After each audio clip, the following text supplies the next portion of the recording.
Welcome to the Sharpe Way Show. I'm so happy that all of you have joined me this evening. I know you're mad at me. You're like, Larry, it's 9, it's not 7 p.m. You're right, but you should have been in my greenhouse at 7 p.m., so that's kind of your fault, isn't it? So you should have gone to my greenhouse at 7. You didn't, so now you had to wait until 9 p.m., but I am here. I have not forgotten about you. You can get to look at my beautiful, beautiful face. 9 p.m. this time here in the Sharpe Way Show. Thank you so much for joining me. I am very lucky today. Tonight, I have a super cool guest. It is not often that I am able to have with me a fellow Marine. Yes, a fellow Marine here, the man himself, Connor, also known as CounterPoints. How are you, sir? I'm excellent. Yeah, thanks for having me. Sincerely appreciate the reach out. Absolutely. And to follow him over to Twitter, CounterPoints on Twitter. He also has a YouTube page, which is in the description. If you want to see what he's doing, click on the YouTube page and you can see what he's doing there also.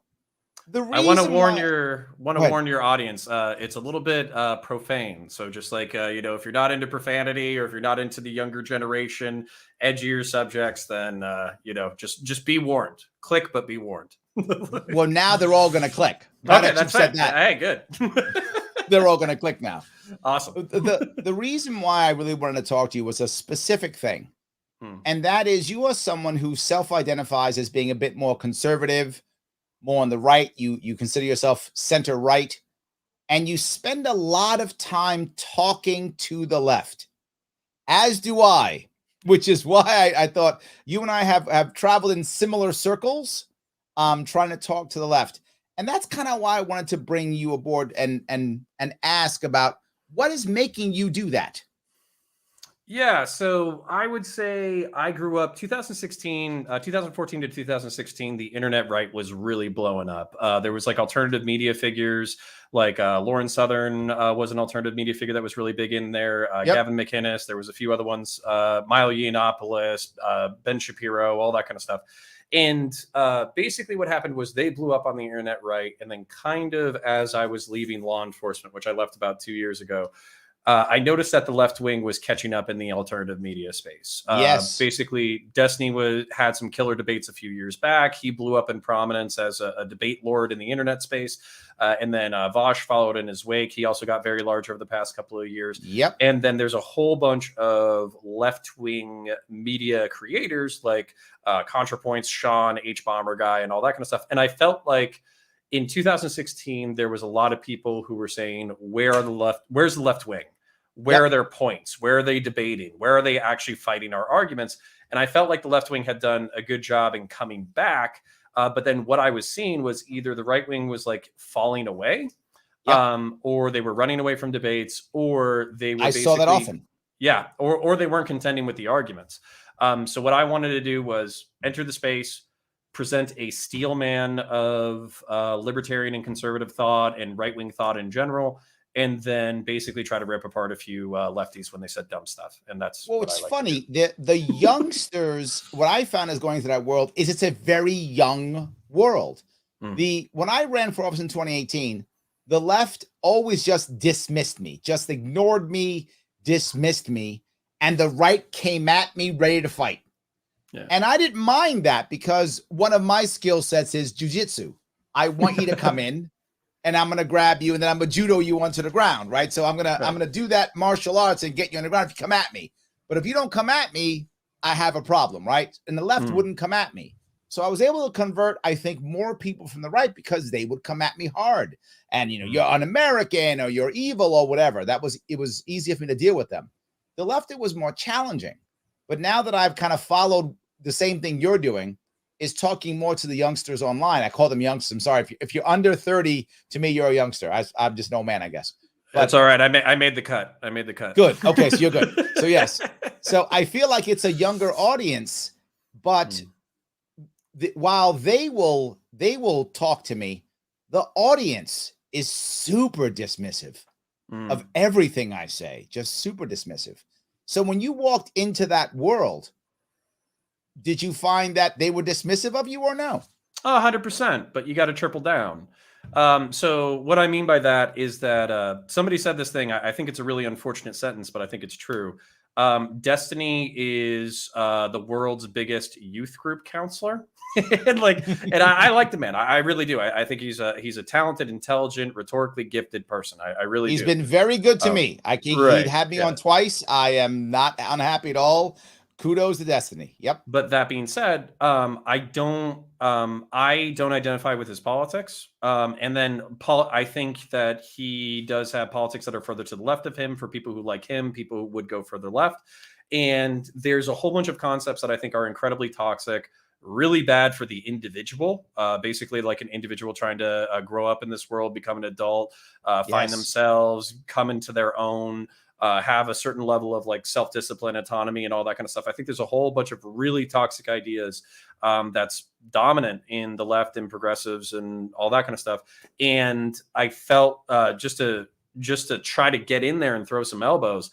I like strong rhetorical debate, but I want there to be some soul or some principle or some spine at the end of the day. And I wasn't seeing that. And I think it's needed. Yeah. Well, you have an interesting background, right? Just as I did. You joined the Marine Corps as a youngin, right? I was young. I was 17 when I joined. I don't know how old you were, but I was 17 when I joined. 18. You joined at 18. There we go, as a youngster. And then when you got out after some time in college, I went to college late too, just like you did. My degree's in anthropology. But that's awesome. when I after that, I became a teacher for a while. You became a cop. Yeah. So wow. Okay. No, okay. I love the job. My father was in law enforcement. I'm not anti-cop at all. Yeah, it's in the way I describe it to people is I love the job. It didn't love me back. It's kind of like being in a toxic relationship, you know, you give everything you can, but ultimately it's very costly. And what ended up happening there, I did about 4 years, 3 years on the road and 1 year in the schools. And I did genuinely love my job. But I had my son, and that was kind of like a big thing where it's like, is what I'm doing worth it? Are the risks that I'm taking worth it? And then my wife and I fought about it for about 6 months. And then ultimately she convinced me that it was best for the family for me to leave. And I did, and I don't regret it. My family comes first in everything I do. But, it was a very interesting, trying, emotionally challenging experience. So let me ask you then, the hard question for the libertarian to answer. You were a cop. How do you feel about the war on drugs? Oh, I think it needs to be deeply modified. Deeply modified. So I think that the best way to appeal, because let's face it, conservatives are the people who are holding the war on drugs back. Liberals, progressives, leftists, they're all pretty much for ending the war on drugs. Libertarians are pretty much for ending the war on drugs. What really needs to happen Hold on, please. You got to go back on that one. Which one? Do you mean the individual, or do you mean the politicians? Oh, I mean individuals for sure. Okay, because none of the politicians would end the war on drugs. None of them. Yeah, Democrats don't want to end it. Republicans don't want to end it. No politician wants to end the war on drugs. But we would have to talk about electoral politics versus like sentiment on the ground. Okay, yes, that's why I was difference. Yeah. Okay, so basically what I would say is that the last cultural bulwark of the war on drugs as far as popular support is really conservatives. And I think conservatives oftentimes are very worried that decriminalization or legalization will lead to a Mad Max hellscape. That's probably their primary fear. And I think you have to show them that what we're doing as far as like incarceration actually isn't the most effective way to deal with the problem. So if there's an alternative model to present them with, something that a lot of people have talked to me about is the Portuguese model, basically decriminalizing, alternative treatment programs, like all that kind of stuff. And I think that would, if we can argue from a utilitarian standpoint and dollar spent standpoint that this, and morally, that this is the better way to go, we have to present that vision as an alternative in order to get that last buy-in from the last cultural holdouts. There we go. What your idea on autonomy got Shelley all excited. She says, autonomy. I admit that I was not aware of young people acknowledging this concept. Just being honest, I learned it from the non-autonomous autonomous zones. Well, Shelley, if it makes you feel better, I get called a boomer and I'm in my early 30s. So there we go. Yes. I get called a boomer always. That's like, okay, boomer is the response to half the stuff I hear. So you know, and in order to lean into it rhetorically, you just got to lean into it. You just got to be like, yes, I'm a boomer, but that means that I've seen and done some stuff. You need to listen up. Whippersnapper. There we go. I like it. I like it. So you're for decriminalization. Okay, so where it gets tricky for me is I did see what methamphetamine and cocaine and some of the harder drugs, heroin, do to people.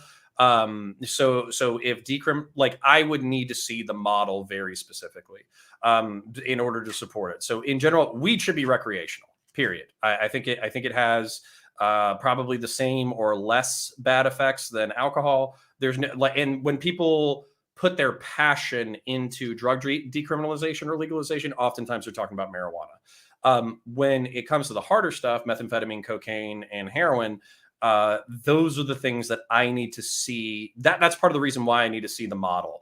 I need to know what works. How do we not destroy American families? How do we make sure that, basically the treatment programs that we're offering are either helping addicts or preventing additional harm? And that's really where I need to see like the utilitarian breakout. I don't have what if there was a plan that just said, Connor, I don't got a plan. All I know is this is not working. Let's just stop arresting everybody for meth or cocaine or anything. Would you say, no, dude, let's keep arresting until we have a plan? Yeah. Or do you go, fine, let's do it and we'll figure it out when the time comes? Yeah, sorry, I'm a statist. I'm sorry. I had a feeling you were. There's too much cop in you, man. I still love you. There's too much cop in you. It's fine. Yeah. It's for me, I understand that there's like an underlying principle that's being violated as far as personal autonomy. But I'm a communitarian, basically, that I don't believe, like I believe in the individual. But I also believe that the collective exists. I'm way more fearful about collective power than I am individual power. But at the same time, I'm a communitarian in the fact that I think that dividing ourselves up into collectivists and individualists is actually a false dichotomy. I think that we should worry about the interplay between the individual and the collective on the individual, and then try to dial that in from a formulaic standpoint. So I'm sympathetic to libertarianism because I do value a lot of individual rights, but I don't have like this like firm principle that I apply in every circumstance. I got it. Carrie says, I'm not super informed about Portugal, but their addiction problem has dropped dramatically, like something crazy amount, like 75%. It's true, right? The data that is out is if you have the choice to just go end it and we'll see what happens, or keep arresting, generally speaking, ending all prohibition on it tends to work in Portugal's model. Do I have proof it'll work in America? I don't. I believe it will? I do. Yeah, but I'm fine with the Portuguese model, by the way, because, for instance, I think I read up on it a little bit. I'm pretty sure the first like 3 or 4 times that you're caught with possession, you're referred to a treatment program. I think there might even be like civil fines for people who can afford the fines. But then after that, I think once you don't go to treatment for a certain amount of time, or after you continue to be caught, or if you're trafficking, then I think there's still criminal penalties that can be applied. And so that's what I'm saying. When I hear let's decriminalize, legalize across the board, I basically see as like narco cartels being like, oh, okay, we can sell cocaine on the strip, so we'll just set up our version of CFS on every corner and we'll sell coke and heroin out of it. I'm not interested in that. Well, the issue is, why would they sell heroin, right? The reason why there's fentanyl and heroin and meth and crack is because cocaine's too expensive. It's because Adderall. So we should make cocaine cheaper. That way, everybody's into cocaine more than the other stuff. well, yes. To be forward, yes. If I have a choice of people snorting Adderall, which is the cool thing now for the people on Wall Street, is they snort Adderall now instead of snorting cocaine. But years ago, they used to snort cocaine all the time. Cocaine was the thing on the street, and I mean Wall Street, not the street. I mean like the guys, the traders and stuff. They used to do cocaine all the time. Now many of them do Adderall instead because it's just cheaper and it's safer. So they do safer drugs. Many of them have been doing drugs for years, and many of them are not addicted because cocaine and the way they used it is just they were using it to stay awake forever. I mean, that was what they were using. I'm not a drug. I'm not someone who's pro drug. I'm just pro freedom in general. And if I had a choice between people taking cocaine or taking some other drug, yeah, I would do it. And Mr. Max says just because it's legal doesn't mean people will do it. And I think it's a valid point. I think he does have a valid point. That you think people? Well, yeah. Please So tell me. Go ahead. my counterpoint. I said the name. Please. That is the name. You are branding yourself well. Hold on. Let me put your counterpoints is almost counterpoints. It's right there. Yeah. Counterpoints was already taken on Twitter. So all right. So my thing is, just because it's illegal, people aren't going to do it. You're right. Alcohol is legal. I don't drink that much anymore. Tobacco is legal. I used to smoke. I don't smoke anymore. But at the same time, you can't tell me that there aren't individual impacts. I smoked for a decade. There is a chance. I think it's by the time I'm 45, my chances of lung cancer will drop down to that of a normal person. I think because of the amount of alcohol that I did younger, and also some illicit drugs that I did younger, there are probably long-term health consequences and taxes on my body that I will pay for as a result of my earlier behavior. People who are 16 to 25, I would say, are the primary people who are engaging in illicit narcotics. Not all of them have their prefrontal lobes are not completely formed. A lot of them are stupid. A lot of them are emotional. A lot of them are jerks, to put it lightly. And True. I think that to pretend that legality doesn't have anything to do with consequence or people's behavior, I think is just patently false. I think that there were plenty of things that I considered doing that I knew were illegal, that I knew would impose large consequences on my life, and I chose not to do them. Also, I was propagandized as a teenager to say, hey, don't do these drugs. You will literally destroy your life. Now, whether or not that propaganda was accurate or not is different, but It was effective, because basically I went to marijuana, alcohol, and acid a couple of times, and I was like, all right, I'm not touching anything else. I have an addictive personality. I'm not even going to open this Pandora's box. And as a result, I'm still not the healthiest guy in the world, but I'm probably healthier as a result. So propaganda, long story short, propaganda, legality, and consequences do impact the way people behave. Sure. I guess you mentioned the cartels. I'll touch two pieces of this. The first one was, I think everything you said is correct. Absolutely. I would still fall back to two things. One of them is cartels, one's my body. It's still your life. And even though you may do damage to your body, it's still okay. The government didn't stop you from joining the Marine Corps and maybe destroying your body physically and or mentally. It didn't stop me from joining the Marine Corps and perhaps destroying my body physically or mentally, both. And when it was a thing, when I was young, I remember still, I'm old enough to remember when you could drink at 18. I still remember that. Right. That's how new the 21-year drinking age has become. I still remember it at 18. What they did it because what they wanted to do, the goal of it, at least ostensibly, was we'll raise the drinking age to 21, and then that'll keep a whole bunch of beer out of high school. And it worked. It totally worked. That your point is a valid one. So what changed? Kids started smoking weed instead, because it was easier to get weed than it was to get beer. So kids didn't stop getting high. They just changed what they used. And my argument to that would be, if people want to get high for whatever reason, they're going to find a way to get high, whether that's sniffing glue or whether that's smoking weed or drinking alcohol. I mean, if they're going to do meth, I'd rather them do coke. I don't want them doing either. I'd like them getting high by, running with their friends in a marathon. That would be wonderful. That would be amazing. Who wants to run 25 miles, though? I'm good. I'm just saying. Yeah, I would prefer that, but I don't think that's going to happen. Okay, so your point is understood, and you're right. I did pay a physical consequence for joining the military. I did pay a physical consequence for joining law enforcement. But there's a social utility to law enforcement and the military as part of the security infrastructure. I think that serves a higher purpose. That's why that consequence, those negative externalities that were imposed were, basically consequences that I think society ultimately deems necessary in order to perpetuate itself. Whereas specifically with heroin, there's a long and nefarious history with heroin. And part of that history is basically China during the 19th century. The UK intentionally selling heroin and actually bending China's arm behind its back in order to sell heroin to the populace. And as a result, broken families, people addicted in dens, loss of economic productivity, and a whole bunch of really horrific social consequences. So for me, the simple answer is there's a reason why people do drugs. Drugs are awesome. That's why people do drugs. They smoke cocaine. Oh, this is the best feeling of my entire life. I want to do this again and forever. Why do people do heroin? Because it feels awesome. Why do people do methamphetamine? Because they can work for 3 days straight. Like it's great. It's awesome. But at the same time, what ends up happening is there's really profound negative health consequences as a result of these actions. So, for instance, in China, where methamphetamine is available, but also incredibly, incredibly discouraged to the point, I think, like if you're a trafficker, you can get put to death. There are some workers, construction workers, who basically do meth. Well, nobody cares about whether or not those people fall and die during an exhausted accident. Nobody cares about whether or not those people have long-term health consequences. And those people don't care, I think because they need to make money. What's that? Their families care. Their families if they have care, families, because what if they're just feeding a habit? Mm-hmm.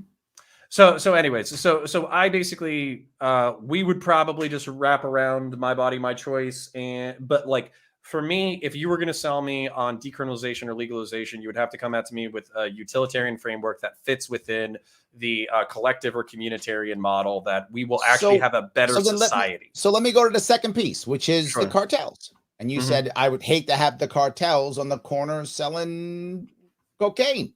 I would love to have them on the corner selling cocaine, because then there's no more violence required.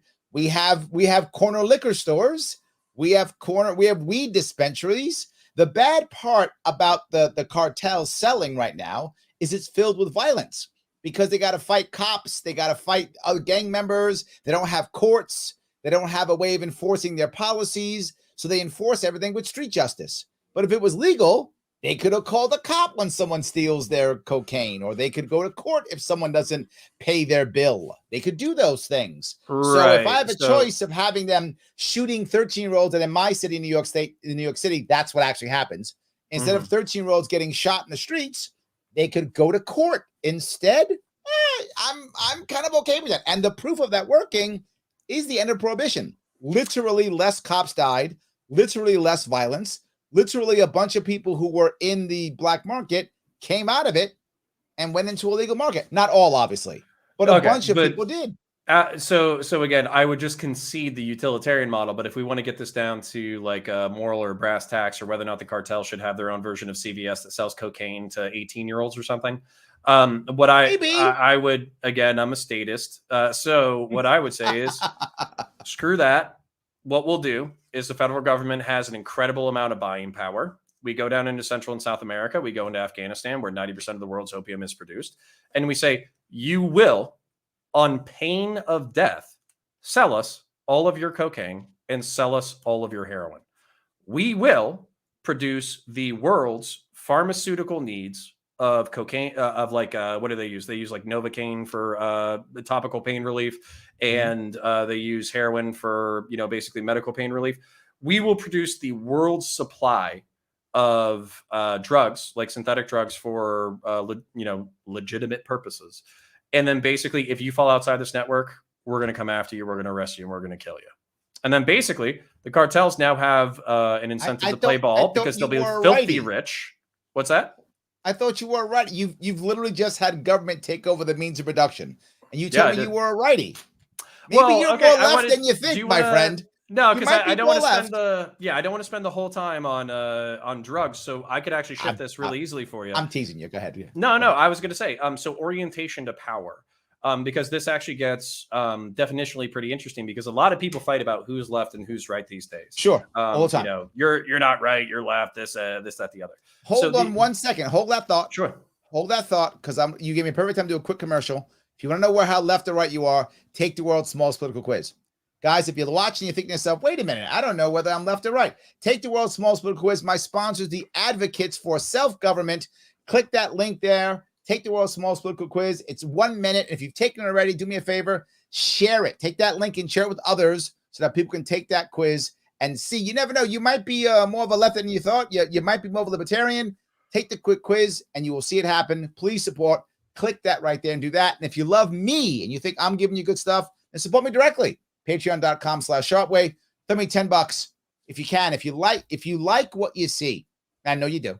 And if you like what I'm saying, and I know you do, or you wouldn't be listening, so I know you do, and you want me to keep doing it, and I know you do, then support the show.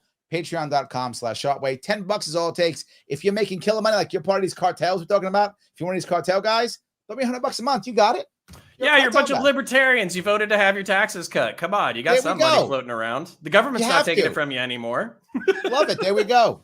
So go ahead and tell me, you were saying your connection or your link to power was what you were talking about. Yeah, orientation to power. So basically, if we look at the origins of the right-wing, left-wing definition, then what that typically means, at least in the historical context, was before the French Revolution, there were two sides of the parliament, the right side and the left side of the house. The left side were the secularists and the revolutionaries who no longer wanted a monarchy. And the right wing were the monarchists and the institutionalists who wanted to perpetuate the monarchy. Sure. So within that dynamic, America is even more interesting because if you were to apply that definition, it's like, are you more for the people? Are you more for like people power? Or are you more for institution? The reason why America is so interesting is because through a constitutional framework, we've essentially set up what I would call a libertarian framework for the populace. We have limits on power. We have, the Constitution to help guide the way that the government is supposed to interact with the people. So if you're actually incredibly pro-institution in America, you're almost incredibly pro-libertarian and pro-people, but you're using the government in order to enforce that rule set, that liberal and libertarian rule set on everybody through the Constitution. So that's where, for me, so for me, libertarians being considered right-wing is actually libertarians just being pro-American Constitution because they're pro-individual autonomy and a lot of the ideas that helped found our country. That's why they're right-wing. But then if you were to look at like orientation to power, I am a statist. I am pro-American Constitution. I am pro, centralized power. But at the same time, I always think that part of the reason why I'm a centrist is because that always has to be in balance. It always has to be in balance with the people. So if you were to take like power and authority, like dictatorship, monarchy, fascism, or anything like that, and if you were supposed to take like direct democracy as an exact opposite, I am probably dead in the center because I think both of those modes of thinking are prone to corruption and malevolence and degradation and violence. Okay. Let me grab a couple of comments. You're getting my chat's going crazy, so it's good. I'm happy.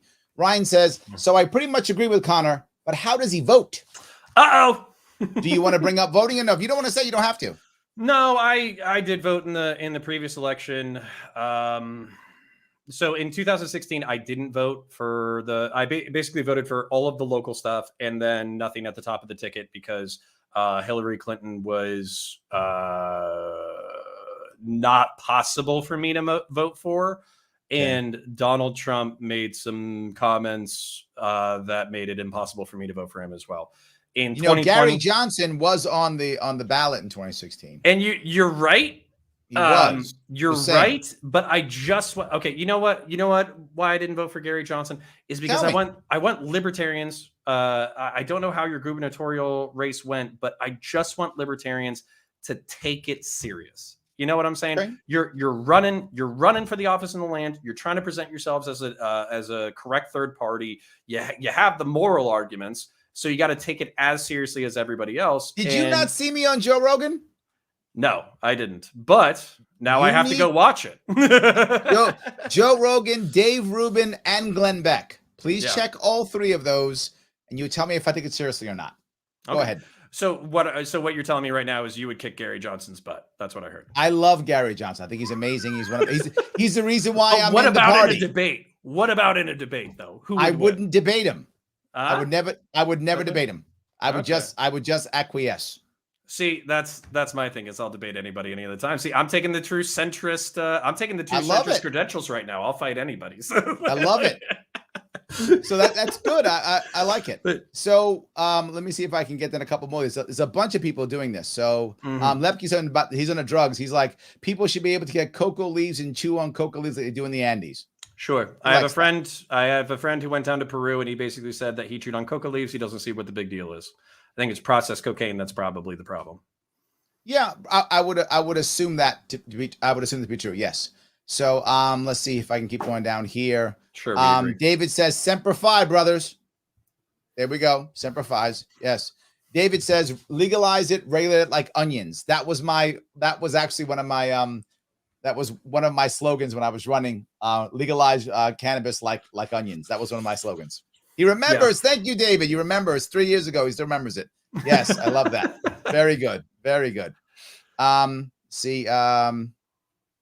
Mr. Max says heroin, weed, coke, etc. As long as it's black market, you will see violence to enforce business operations. That's always my point, right? My point is always I want to get out of the black market as soon as possible, and I deal with whatever else later. I just want to get it out of the black market. Sure, and the reason why I say it is the black market, and I'll tell you why. I grew up in a poor neighborhood. I grew up in the South Bronx. I grew up in a poor neighborhood, and the black market hurt a lot of people that I know, but almost always, whenever you have a black market and or prohibition, which they go together, the people who will be punished the most in almost every situation is poor women. Sure. They're the ones who are punished the most. Poor women are punished the most. Wealthy women have means and they do what they need to do. And poor men, while they're punished, because in the black market, violence becomes king, since men tend to be more violent than women. There are some exceptions, obviously. But the vast majority, on a whole, men are far better at violence, better at group violence, and more violent. Hey! Listen, we got leftists that might watch the program. All right, watch out. That's why I'm not a broad. I'm broad brushing. I'm letting you know there are some women who would absolutely beat my derriere without question, whip my ass. Some would. But as overall, if you got 10 men and 10 women, the 10 men are going to be more violent. So they tend to move forward. Okay, I don't want to punish poor women. So my suggestion is not so much let's keep the black market. My suggestion is let's make a highly regulated monopoly that produces quality product that is used for socially useful purposes. So I know that's very statist of me, but I think it's an elegant solution. It's an elegant statist solution. I like that. Yes. So you're kind of okay with the corporatocracy thing. You're kind of okay with that a little bit. Depends. So basically I wouldn't mind seeing, so yes, I'm okay with progressive taxes. And what I would say is we need to, basically the way that I see it right now is we have corporate capture. Basically what ends up happening is the government is used as a tool in order to beat small businesses to a pulp, make sure that they can't compete on the market. And that's kind of one of our major problems. What I would like to see is government used in the inverse, basically promoting the fact that, like, if your company is under a certain size, you literally have less of a tax burden. If you provide certain benefits to your employees, that's less of a tax burden. If you pay your employees a living wage, that's less of a tax burden. That way we don't have these like super corporations like, Walmart basically dominating the market because of economies of scale and all that kind of stuff. And we can actually create a true competition. I don't think that Amazon or Walmart or anything like that are going anywhere anytime soon. But at the same time, I think we could make it more competitive for somebody in America to say, I have an idea. How do I implement that idea into reality? And then basically make that process as easy as possible. Well, there we go. Tom's like what you're saying. He says, nice actual conversation. Look at us go. Connor, we're winning. We're winning right now. We are so winning. I love it. I love that. Good. So he then teases you and says, if he says Biden, I'm out. He didn't want you voting for Biden. Okay. So I guess that's good. I'll plead the fifth then. There we go. Perfect. There we go. So, all right. So let me see if I can keep going here. Carrie says, oh, I didn't know that you were on Joe Rogan. You didn't know? Come on, Carrie. Of course. Yes. I was, yes. Hey, I'm not going to lie that, I am honored that you picked me to come onto your show. But now that I know that I'm one step away from Joe Rogan, I feel like I'm climbing in the world. So you are coming up the ladder, man. Yes. You're now in my orbit. Yeah, there we go. Hey, I'll debate Gary Johnson. See if he'll take my call. There we go. Joe says, how do we talk to military folks about ending the endless wars? Where do you stand on that? I mean, look, you actually served some time in Iraq, didn't you? I did. So how do you feel about the quote endless wars? Do you think we should end them or no? Where's your head here? We can do it for 80% cheaper. We can do the same thing for 80% cheaper. So basically, the way that I view American military power and American hegemony is that there's this concept I always repeated. It's called Maslow's hierarchy of needs. It's a psychological concept that basically says, people, for the folks at home, I know why people do what they do when they do it. And what it says is you fulfill your physiological needs first. You fulfill your security needs second, social needs, ego needs, self-actualization. I view that not just as individually true. I view that as socially true. I don't think you can fulfill social functions or economic functions or aspirational functions if you don't have security or basic human needs like shelter and food. I think that like people will drive down to their basic needs, and as a result, society will be incredibly toxic if those fundamental needs aren't met. To bring this back into American military power, I view American military power as the global security force for international trade. I think that's what we do. When you talk about international policing, when you talk about Vietnam, when you talk about the Cold War, when you talk about intervention in the Middle East and North Africa, we are the international security force for global commerce. That is a necessary role. I don't know if we should be taking it on single-handedly, but it's a necessary role. Oftentimes, these conflicts, especially in the modern context, are not against state actors. They're not against full-scale state actors. They are against basically pirates, militias, terrorist cells, all that kind of stuff. And for every American soldier killed, we probably spend a few $100,000, and they probably spend 50 cents. We are being outspent, like we are outspending our enemies by factors of thousands. Okay. So there's a concept that I bumped into while I was in the military called foreign internal defense. It's something that the Marine Corps does. It's something that the Green Berets of the Army do. And what they do is they go into countries and they say, hey, where's your best guys? We're going to train them to be awesome, and we're going to train them how to be competent. And then once we get them up to a competent stage, they're going to be the primary people in operations, and we're going to be in the background. We're going to do support, and we're going to do air support. You sound like Dylan Burns. Yeah, probably. But the point is, instead of having a footprint, I want to ask you the same question I asked him. When does that work? Always and everywhere. So it worked in Iraq. It worked in Afghanistan. It worked in Syria. It worked in Vietnam. Well, we didn't follow my game plan. Oh, we just didn't do socialism right. I'm sorry. I mean, we didn't do that right yet. I'm sorry. Well, hold on. Okay, so I gotta pick that apart. Is socialism when the government does stuff?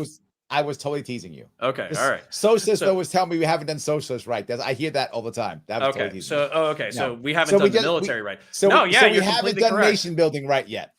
Okay, so to parse apart that concept, there's actually very promising concepts. So for instance, for the global war on terror, there was something that was busted out called the Small Wars Manual. It's the counterinsurgency manual used in the Philippines during the 1920s. And basically, that's how you have to think. And bringing it back to Maslow's hierarchy of needs, you need to fulfill basic human needs. You need to fulfill security. If people feel secure, they'll fulfill their social obligations. When social obligations are fulfilled, they'll fulfill their egotistical aspirations, which basically involves business. So what I would say is it is not our job to spend billions of dollars a year in Afghanistan, in Iraq, but it is our job to provide technical consultation for fees. We will help you nation build, but we want to cut. That's it. So it's as simple as that. It's a business transaction. We'll be the best mercenaries on the planet. But okay. But then why would I want Americans, the government, doing that? Why wouldn't I want we're the best? But where so's Blackwater, why don't they just do it? Well, I don't care if Blackwater does it. That would be better. Like I would be okay with that, right? If Blackwater wants to be a consultant to Iraq or Afghanistan or whatever, and they want to send their guys and gals over there to do the internal security thing, which I don't remember ever working, but whatever, that thing that is supposed to work. Foreign internal defense. Foreign internal failure. I mean, defense, that thing, right? They're going to go do that. That's wonderful. Why are taxpayer dollars and guys and gals who believe that they are defending their nation, which you and I both know we're not, but believe we're defending our nation, and instead defending some other nation? Because we have geopolitical and material interests in these countries. So right now, you and I do? Yeah, 100%. Okay. You and I didn't realize I had that. Okay. You do. I love it. Because you and I are both talking on webcams and computers made out of plastic and rare earth minerals that are harvested all over the world. These are harvested through basically diplomatic relations that we enforce through force. Hold on 1 second though. When the Taliban were controlling Afghanistan and being Taliban, I still had a computer. Did you? I did. It Was didn't it a change. nice one? When Saddam Hussein was in charge of Iraq. Iraq, but I still had a computer. that's a bit. Okay. I'm just saying. I Okay. still had a computer. Okay, so let's push back. Let's pull apart both of these concepts. Okay. Number one, Afghanistan. Afghanistan has rare earth minerals, but it's a pain in the ass to get them out of there, basically because it's almost impossible to develop. Plenty of people have tried. They've all failed. The reason why we invaded Afghanistan was not for material motivation. It was because it was the haven for the people who blew up the towers on 9/11. Okay? Yep. The reason why people blew up the towers on 9/11 is because we're constantly sticking our toes in the Middle East and North Africa. But the reason why we're sticking it, and in Iraq specifically, the reason why we're sticking our toes in the Middle East and North Africa is because Iran and Iraq went to war with each other. They went to war with each other. If Iraq fell, then Iran would be on the doorstep of Saudi Arabia. We lost Saudi Arabia as a petroleum trading partner, and we couldn't afford to lose Saudi Arabia as a petroleum trading partner. So we used Iraq as a proxy, sold them the precursors to weapons of mass destruction. They used them in order to kill people. 9/11 happened. We said, hey, it was kind of messed up that we sold them the precursors for weapons of mass destruction. Let's go clean up that mess. And then we made an even bigger mess. But what I would say is— I had a computer the whole time, is all I'm saying. Your computer back then was likely produced with petroleum that was harvested in the Middle East and North Africa. Virtually guaranteed. But But my point is, I had a computer the whole time. Like, I've had a computer. You don't think that we've had geopolitical interests in the Middle East and North Africa for the past 100 years? Correct. Yes. How so? How do you look at the historical record and say that we haven't had a geopolitical interest in the Middle East and North Africa for 100 years? You know what? I guess maybe I should be clearer in what I'm saying. We didn't need to have. Maybe that's a better way. Did we have one? Yes. Of course. Do you remember when this was probably even before your time? Do you remember when OPEC shut down trading with the United States over politics? It was in the 70s. I was around. I remember. Okay. And gas prices like quintupled, and there were gas shortages, and Americans lined up around the block for weeks on end. And then we went out of our way to find other ways to get gas and petroleum and fracking. You don't think that was from strong-arming the Middle East and North Africa back into the fold and telling them they could never do that shit again? And so instead, now we have literally billions of trillions of dollars of dollars we thrown over there, plus at least 7,000 dead Americans, meaning veterans, which no one seems to give a shit about. We were about 9/11, right? But we lost as many Marines and soldiers in Afghanistan as we lost people in 9/11. And that doesn't include the 20-some-odd thousand wounded, plus all those coming back with PTSD and TBI. Brother, you know what I'm talking about, right? I do know. That's happening. I do. You know what? Know what you're talking about. I'm fine. Let's find gas someplace else. The world's not going to end. And here's the next part. OPEC can talk all the trash they want. Eventually, they got to sell their gas. And America, and then was a massive market. And eventually, they would have said, okay, you can have the gas. That would have happened. So what happens when China completely boxes us out of the market? Because they say, fuck America. They used to be the empire. They used to be in control, but you don't have to worry about them anymore. We'll protect you with our nukes and our military. You don't have to sell to them anymore. Let them collapse overnight. What do you say then? They're doing it already, and they're doing it the smart way. They're not bombing anybody. They're doing what we should be doing. They're happy we're fighting in Afghanistan. They're happy we're fighting in Syria. The Russians keep putting money into Syria to keep us there, and the Chinese are arming the Afghans. Why do you think? Seriously, why do you think that when we told the Afghans we're going to leave in September, why are they still fighting us? Why are the Taliban attacking us? If they was in theory, they just sit back and go, oh, great. We'll just wait till they leave, and then we'll take over the country. They're fighting because the Chinese are asking them to fight, hoping that we change our mind, hoping that we go back in and leave more people in there. The Chinese want us fighting Afghanistan so they can keep building their bridge around the world or whatever they're doing. They're doing the thing that we should be doing. You might have better geopolitical back channels than I do, but at the same time, I'm pretty sure what the Taliban are actually doing is expanding their sphere of influence, preparing for central government collapse. Yes. Yeah, of course. And the central government. But here's my thing. We spent $48 billion a year in Afghanistan. Blackwater could have done it for 10. Agreed. 100%. And could have achieved the same goals. Or Agreed. We could have done it for 10 and achieved the same goals. So while we probably don't could agree have on done none of that and just allowed Blackwater to do whatever it thought was best. Hold up. So done none of that. Let's be very clear here. Done none of that. So yes, 9/11 happens. We already have all our geopolitical interests in the 2000s and 90s. We can't undo time. Okay. Yep. 9/12/2001. Yep. What do you think our response should have been? I'll tell you exactly what we should have done. I'm going to give you exactly what we should have done. Number one, we take all of our special forces, which you know are the best currently in the world. Let's hope they stay that way. But they are currently the best in the world. We take every single special forces person that we have on the planet and we say, here is your goal, CIA. Get bin Laden. Yep. Whatever it takes, send them. I want every SEAL team. I want every Marine. Go in, get them. No invasions. No threats. Go in. Well, what if they're in Pakistan? Then we're going into Pakistan. What if he's in Iraq? What if he's in Moscow? Then I guess we're going to paratroop into goddamn Moscow because we're going to get him no matter what. Number one. And most intelligence experts, if you ask them and tell them this, believe we would have got bin Laden in about 2 years. We would have got him. We probably got him in 2 years. No invasion. Second thing, we completely and utterly withdraw all of our forces from the Middle East. Every single unit. Every single one. First half, not gonna lie, comes out of the half is a little bit rough. If you do both of those two things, yeah, here's what happens. There's no Americans in the Middle East, and bin Laden's dead. So we got bin Laden, and we've taught the Middle East one important thing.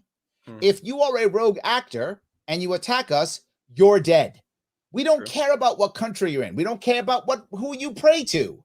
If you are a rogue actor and you attack us, you are going to end up taking a bullet from either a sailor or a Marine. A Marine is going to put a bullet in your head. Then this is the important question that I think we're probably not going to agree on, but I think it's important because it's fundamental to the argument. Yeah. Do you think that we could achieve the same amount of international trade and geopolitical interest and power as we have right now purely through voluntary interactions with other world governments? No, I think our military has to change completely. No, we should never be invading a country, ever. I think we have to turn our military into several things. Number one, as I said, more and more special forces. That's the future. Surgical strikes are the future. Nothing but surgical, tons of them, all the 3,000 tanks we have sitting in Arizona, I don't know, make them a reef on the bottom of the ocean. We don't need them. Get rid of them. We're not having any massive tank fights in the world anymore. It's not a thing. That's number one. Second, we have to maintain our nuclear arsenal. That cannot go away. That has to be maintained. Maybe trimmed down, perhaps. I'm not sure, but I would be okay if you want to trim it down, but have to keep that. Third, massive cyber forces, which we are completely outgunned right now. We are totally outgunned in cyber. If we had massive cyber forces, the Russians want to invade Ukraine. Don't do that. Well, what if we're gonna? How about I give you 6 Chernobyls overnight? How about that? You want 6 Chernobyls? Stop. Stop. But they have the same capacity. Yes, but if they do it to us, that's the whole point. Just like with nukes, we could nuke each other. So everything stopped. It's called mutual assured destruction. It actually worked. See, the thing I'm talking about has a history of actually working. The thing you're talking about is the book that's failed every single time. Mine actually works. Wait. So counterinsurgency warfare has failed every single time? Well, okay, I'm exaggerating. I know. Is that why the Native Americans are still giving us crap right now? Is because it's failed most of the time. Okay, all right, just checking it. In modern history, it's failed most of the time. That's what I'll say. Not 100%. All right. Well, but most of the time. But of course, they didn't have me in charge, so that's also. Well, I told Dylan the same thing. When Dylan gave me a similar answer, I said, if Dylan, if you were in charge, if I believed you or people like you were in charge, I'd be far more open to this. But I've seen and met the people who are in charge. I don't trust them at all. I don't think they'll follow your book. I don't think they'll follow your book at all. I think they'll take it and they will do whatever they can to make things worse. I think they'll make things horrible. Yep. And I know what people say, but Larry, if we leave the Middle East, there'll be chaos. There's chaos now. We make things worse, not better. For me, it's frying pan and fire. You're saying we're already in the frying pan. It's hot. And I'm saying don't jump. I'm saying don't jump in the fire, Larry. The fire is worse. And you're saying the frying pan's hot, though. but there's no fire. Jump. How does it get worse? Please help me. If we pulled out of the Middle East, how does it get worse? Okay. Help me on this one. So yeah. Okay. So Iraq becomes a proxy state of Iran because it's majority Shia. The western part of Iraq, basically the western part of Iraq and the eastern part of Syria become a neo-caliphate run by rednecks with machine guns. They start chopping people's heads off. Then already happening in Saudi Arabia, so it's fine. Well, happening. But I think there's have a caliphate. I think there's a difference in scale. Then Saudi's way bigger. Okay, yeah. Well, but do you think they chop as many heads off as ISIS does? Percentage-wise, I don't know, but numbers probably not. Per capita, probably numbers. Not. Per capita, probably not. All right. Yeah, gross head choppings, they might be doing okay. All right. So Iran and Saudi Arabia, which no offense to anybody in Iran or Saudi Arabia or whatever, both have ethnic and religious reasons to fucking hate each other's guts. Yep. One of whom is an aspiring nuclear power and promises to basically wipe Israel off of the map. We're talking about Israel being in physical jeopardy, Saudi Arabia being in physical jeopardy, Iran being in physical jeopardy, and potentially a three-way nuclear war. So, yes, I think things can get a lot worse. You've just made that up. Absolutely not. Why not? If Iran is going for nukes and they're threatening to destroy Israel, then why wouldn't they follow through on their process? Is it all bullshit? Why did the Soviet Union nuke us? Mutually assured destruction. Thank you. Israel already has nukes. Okay, so why would Iran nuke Israel? You're talking about sane, rational people. Do you think the hijackers and the Soviets were sane and rational? I have a point, and I think you're going to appreciate it. I'll be quiet. So, basically, do you think the hijackers on 9/11 were deterred by mutually assured destruction? Do you think they were deterred by mortality? They were Saudis. Do you think Iran doesn't have suicide soldiers? So do we. Suicide soldiers. We have people who strap bombs to themselves and walk into markets and blow people up? You were a Marine just like I was. Are you telling me that if you believed that America was seriously in jeopardy, if you believed the future of America was in jeopardy, and you were told by your colonel that you're going on a mission, and the odds are none of you coming back, so don't bother wasting your time. You're not coming back. Okay. You're going on a mission, and if you're lucky, one of you's coming back. Odds are none of you coming back. You're telling me if some colonel came in asking for volunteers, that the Marines wouldn't have volunteered for that duty? Of course, it's all psychologically similar. Thank you. Of course we would have. Of course we would have. But because we're a developed secular nuclear power, we would view nuking a city of civilians as a moral wrong. You seem to have done a utilitarian calculus where you're comfortable, nuking people in order to prevent worse harm. That's cool, I guess. But at the same time, I said no one will get nuked. I didn't say that. I don't know. You said that if Moscow invades Ukraine, that you would nuke 3 Russian cities. No, I did not say that. I said give you Chernobyls, meaning that I would use a cyber attack to shut all your stuff down. But Chernobyl became radioactive. It did, but I would shut all your stuff down, and they'd escape. They'd run away. It's fine. It's not a nuke. I'm not going to drop bombs on them. Okay. I'm going to cyber attack them. And they're not going to want to cyber attack me back because, again, it's mutual assured destruction in the cyber attack. Okay. Well, you have greater faith in humanity than I do. My very sincerely held belief, backed up by active suicide bombings and the global war on terror for 20 years, is that states like Iran and Saudi Arabia would basically use proxy militias and use shit like fucking dirty bombs to turn the entire Middle East and North Africa like unusable for human habitation. Because we're in there fucking holding them apart. That's why. So because we're saying, Saudi Arabia, don't do that shit. We need your oil. Please, for the love of God, don't attack Iran. Iran, we see what you're doing, and we're going to drone strike some of your militias because you keep setting up rockets to fucking hit Israel. Hey, Israel, we know that you're really worried about a nuclear Iran, so let's negotiate a deal in order for Iran to not have nuclear weapons. We're doing this shit all the time because it's important for global stability. Unless you want Jerusalem to be radioactive, this is incredibly important work. No. Yes, it is. With religious zealots, yes, it is. We have zealots in our country too. Yeah, how many skyscrapers have they blown up, Larry? No, but they've killed. But because of their voting of the people in, they've killed far more than they've killed of us. We've killed far more of them than they've killed of us. Not even close. maybe Okay. 100-1. We would need to get into the moral nitty gritty for this about like, all that Maybe kind of stuff. 100-1. But okay. So what? But let's say you're correct. Let's say you're right, and I'm totally wrong. Let's say you're right, and I'm totally wrong. And the Saudis and the Iranians want to fight each other and bomb each other and use dirty bombs. Let's say I'm totally wrong, and they want to do that. The Israelis have the largest economy, the most effective military, and nuclear weapons right now. At this moment in time, Israel, this is not the 60s or the 40s, which it was different then. At this point, they have no realistic chance of being wiped off the face of the earth. At this moment in time, right now. No realistic chance at all. Larry, that's number one. Now, but hold on. Say I'm wrong. I'm saying today, at this moment. Say I'm wrong, though. And the Iranians, all 80 million of them, they're crazy, and they're going to go nuke Israel for whatever reason.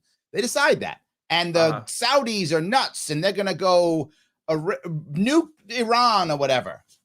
Or even just normal suicide bombings. So whatever. They're going to do this horrible war, and millions are going to die. 10 million die. Whatever the number is, millions die. Over 2 million died in the Iraq-Iran war, right? So say 10 million die in this horrible war.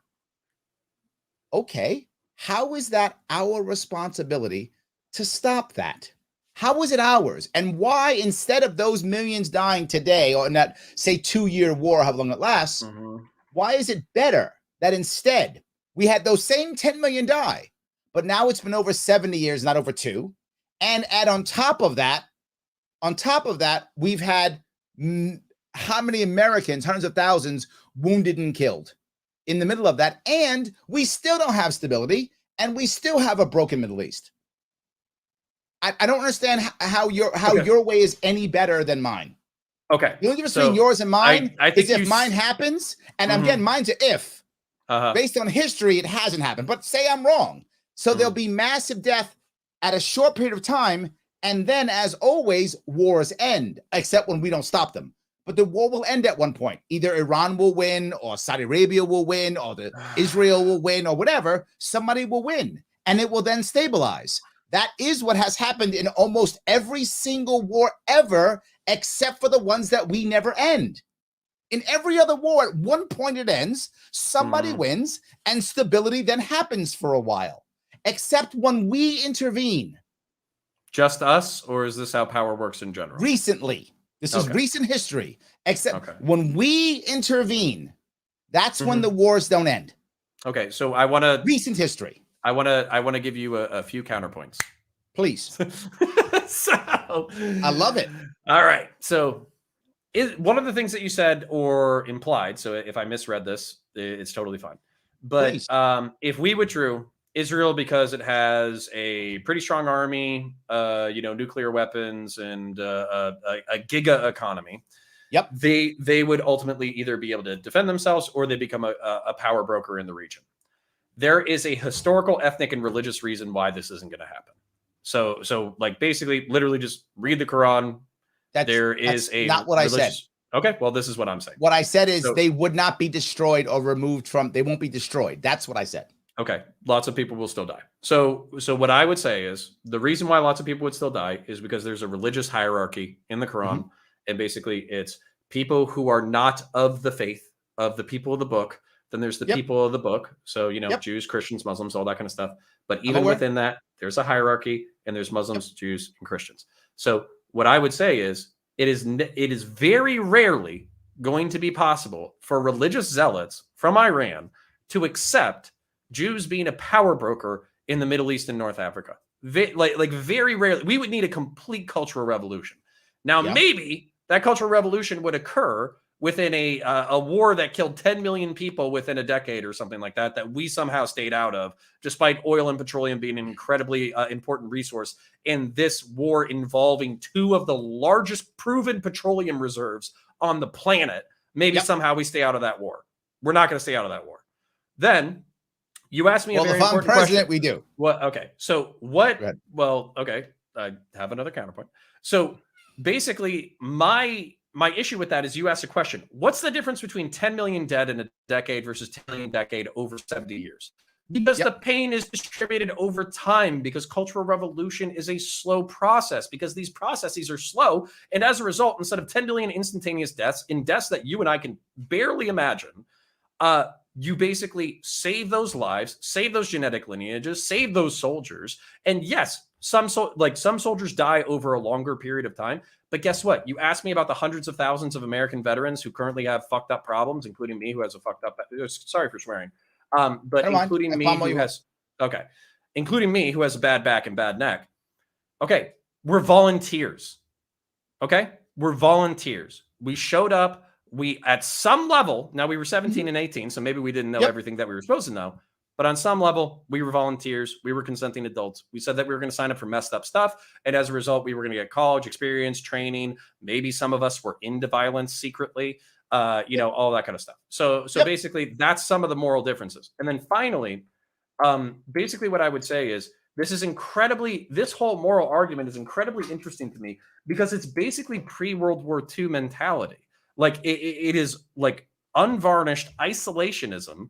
And the reason non-interventionalism. Tell me. Non-interventionalism. Tell me the difference then. Please. Isolation says we don't get involved with anyone. That's not what I'm saying. I'm saying we don't invade any countries. Okay. We don't get involved in people's. We don't get involved. We don't invade other countries. We don't get involved in people's civil wars. Okay, civil wars. What if it's a major war between two countries with the two largest proven petroleum reserves on the planet? I would try to negotiate that away if I could. If I can't, then they're gonna fight.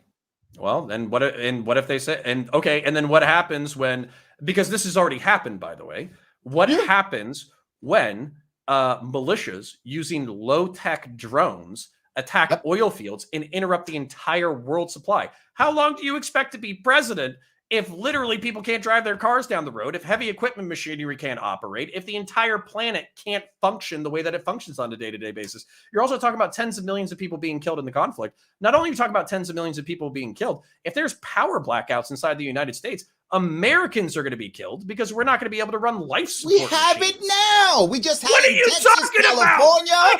We have it now. We have power blackouts about? that are killing Americans because they don't have backup Texas. generators? Yes. Wait, I'm sorry. Say where? In Texas, remember? Do you think a power outage? You just said hold on. We have to talk about scale here. Are you saying a power outage caused by a freak winter storm that's probably caused by climate change is comparable? You could say morally comparable or verbally comparable, but do you think it's comparable in scale to the global oil supply being destroyed for the entire planet? Do you think the power outages are comparable? If you honestly believe, and maybe you do, I mean, what I feel from you, and this is only emotion, I could be totally off. But what I feel from you is you think that the people in the Middle East, because of their religious zealotry or because of their cultural background or whatever is the reason, that they are open to and happy to and will completely devastate themselves because of the Quran or their cultural background. First of all, I don't believe that. I don't. You do, I don't. Second, if I was such a bad president and the rest of the world was so bad at what it did, are you telling me that there's no way that we, as the world who relies on this petroleum, that when we saw it coming, we would just go, I guess whatevs, and not do it? And if we could, again, maybe you're right, and we're completely incompetent, and we screw it totally up, and we lose it, we're still going to see it coming. If we can't respond to this, and maybe we should respond to it. We've been through world wars before. We've been through this in the past, and somehow we survived. If we're that dependent on petroleum, that if two countries fight, that we're having blackouts and people are dying, if we're that dependent upon it, holy shit, let's fix it now and let them have the fight so we can fix it. I don't want to be in that position at all. Okay, so here's something we agree on. I'm still yes. Even with all that, I'm still yes. Okay, being solution oriented, Okay, because I'm sure any lefties that are, basically following this entire conversation, they would say that we have an impending calamity, Mhm. an impending environmental calamity that is similar in threat to a global war, and it's going to kill hundreds of thousands, if not millions of people within the next century. Okay. We are not responding to that right now, and we allegedly see it coming. And here's where we agree. If you're saying that we need to change the way energy is done on the planet, I completely agree. There are so There many we things that go. we could do. Nuclear, quick turn, natural gas turbines, renewables where appropriate. You could redo the entire energy grid, and then you could Hold also on 1 second, real fast. They're sure. on your look. He's already here. Ray's like nuclear, hydro, coal. Ryan's like Gen 4 nuclear means they're all the chat's totally with you. Cool. Keep going. I'm sorry, totally with you. No, it's totally fine. This is where for me, what I'm trying to do, because I can jump across different like political divides without being a jerk. Yes, Shelley Schultz, as long as the carbon emissions aren't as bad, or if we figure out carbon capture as a technology. There we go. Yep. So basically what I would say is there are, if you were to like look at the American population as a whole, and then you were supposed to say, what do we have support for with this policy, this policy, this policy, this policy, this policy? The coalitions and the factions would change, but the ability to get to almost 60%, 70% approval for different policies would be possible. But what's happened is because we've split the country into roughly 4 factions, we just spend all of our time calling the other side on the political binary evil, instead of talking about like, hey, I agree with anarcho-communists and libertarians and anarchists in general on this topic: self-reliance, being able to grow food in your own backyard, marksmanship, basically self-defense training, self-reliance, communitarianism, all that kind of stuff. We agree on all that kind of stuff. So let's build a very temporary alliance on this one policy or community matter, come together and create like a little bit of a better world on this subject. Well, on this next subject, we hate each other, so we can't negotiate on that one. But you can flip between the subjects in order to build that kind of consistency. And you were asking me what I was trying to do in this political space when I first started. Basically, that's what I'm trying to do. I'm trying to be a bridge. I'm trying to be a bridge between these different communities, because right now it seems like, at least on the internet sphere, they're all like 1 or 2 serious incidents away from actually killing each other. And I don't think that's you're right. Yes. Yeah. I'm with you completely. Yes. Yeah. I'm totally with you. I think that's the bigger issue. 100%. It's why I spend so much time trying to talk to the left, to understand their arguments, to understand where they are, right? All those things. I completely agree. And when I push back, I hope that people see that I'm pushing back in a way that is good faith. I hope they're seeing that, and that I actually want to have a good solution. I hope they're seeing that. And sometimes people don't. So, listen, we just yelled at each other a little bit. I don't feel like you hate me individually as a person, so that's good. Well, a little bit. I'm kidding. It's the status cop part of me, isn't it? Yes. No. Carrie says, I'm here too, precisely because I don't want to live in an echo chamber. Yes.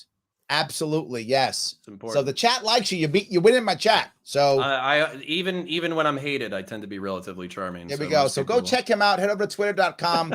Check out CounterPoints so you can see what he's doing. He also has a YouTube page too. So check that out too. Yeah. Do you mind if I just kind of shout out some of the things I do? That way people understand go ahead, me. please. And then are we wrapping up?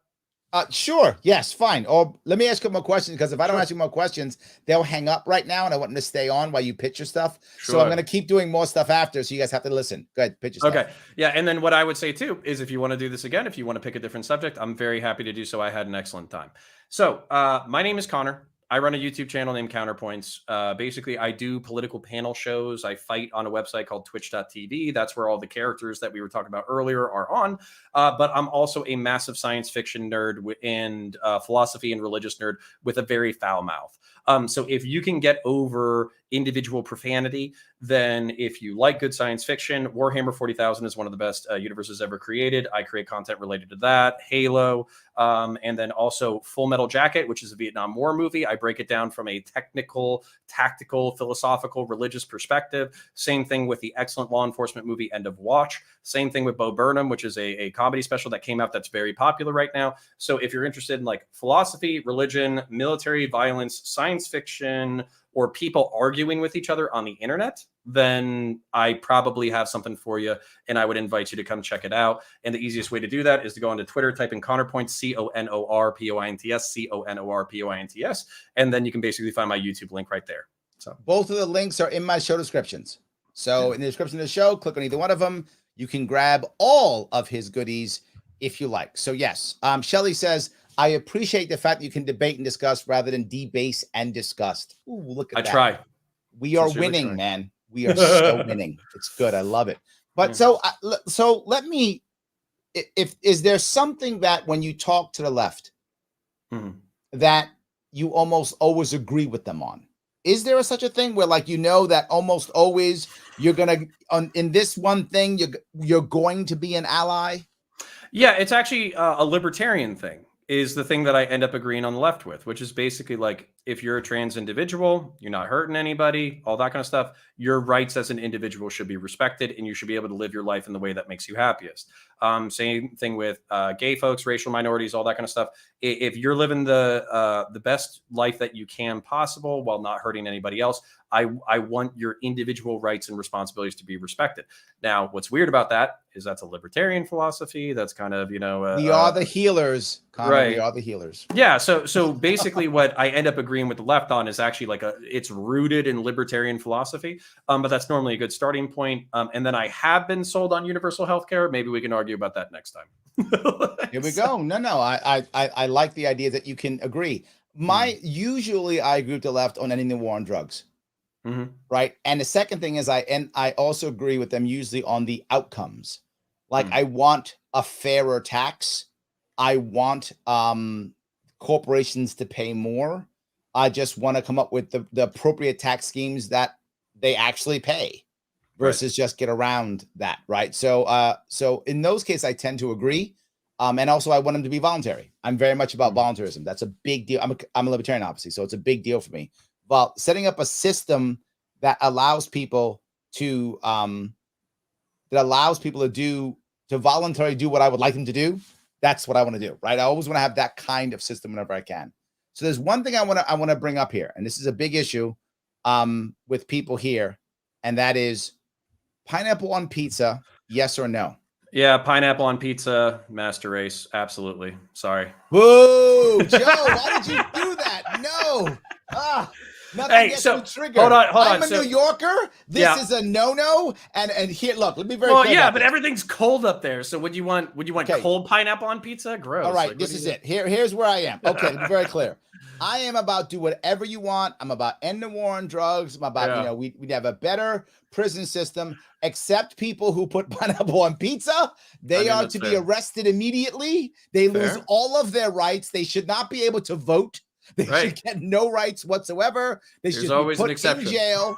That's it, no matter what. And if they refuse to repent for being the evil they are, summary execution in the street. I'm okay. Okay, no worries. you can come and find me when I'm done saying the sentence. So, so there's a pizzeria that started in Georgia. It's called Mellow Mushroom Pizzeria. If you're ever in the South, you need to visit it. There's something called a Maui Wowie. Okay, I used to work at this restaurant. It's a very thick crust pizza. Pesto as a base, mozzarella on top of that, banana peppers. I think it might be jerk chicken, so it's got a little bit of spice. Banana peppers, jerk chicken, and pineapple on top of that, and then you can basically dip the crust in a marinara or a beer cheese sauce that they have. So if you're in the South, if you're in Georgia, if you're in Florida, if you're in I think they're in the Carolinas now too. Go to Mellow Mushroom Pizzeria. Try the Maui Wowie. If you still hate pineapples after that, it's totally fine. Okay, so I guess I'll go in with the FBI later and arrest them all at the end. Yeah, that's fine. Yes. Listen, I knew I was going to get canceled eventually. Yes. I didn't know it was going to be for this. It was for that. Gitmo. Paula says Gitmo for pineapple on pizza. Sorry. Shelly says, when we just start to like you, you go pineapple on us. There we go. But if it makes you feel better, my wife hates me too. So, like for specifically the pineapple on pizza take. So, So next time I got to bring your wife on. That's what I'm saying. And then, and then if you need her to betray me in a Judas-like Julius Caesar moment, then you could probably get her to do that for you. So, yeah. That would be amazing. That would be amazing. Connor, I got to tell you, it's a great show. I'm so glad you came on. Anything you want to bring up before we wrap this up? No. Just check out my channel. You can just go into YouTube and type in CounterPoints common spelling. You should find me. I'm about to break 8,000. And no, I really appreciate it. If you have any right-wing friends or libertarian friends who are in the media space at all, and they seem a little bit confused by the younger generation, Twitch.tv, internet politics, any of that kind of stuff. One, I don't mind being a translator on or off camera. Two, if they want to do a debate similar or a conversation similar to the way that we did. I kind of joked about this with you before the show. I have been so inundated with lefty brain rot for like 6 months that I feel like gravitationally I've been pulled off course. I think I need to deal with some right wingers in order to try to get back center. So if you have anybody, there we go. Please send them my way. I like it. And guys, as always, please like, comment, and share. I know I bug you. Please do that. Follow all my stuff. And again, take the world's smallest political quiz. Do you want me to stay on? You do, right? Well, then support my sponsors. Take the quiz. Don't mess around. Take the quiz. The link's right there. They love it. And once you take it, share it. Share on Twitter. Share it on all of the interwebs things. All of them. Just share them. It matters. Take it. You're probably more libertarian than you think. The world's smallest political quiz. That's correct. Okay. Click the link when we're done. Take it and share it. I'll be doing that and posted it on my Twitter. There we go. That's what I want to see. 100%. I love that. And of course, patreon.com is the way to support me directly. Guys, thank you so much. I appreciate all the time you gave me. I'll be back on tomorrow. So I will see you tomorrow, regular time, 7 p.m. Everybody else, hi, baby.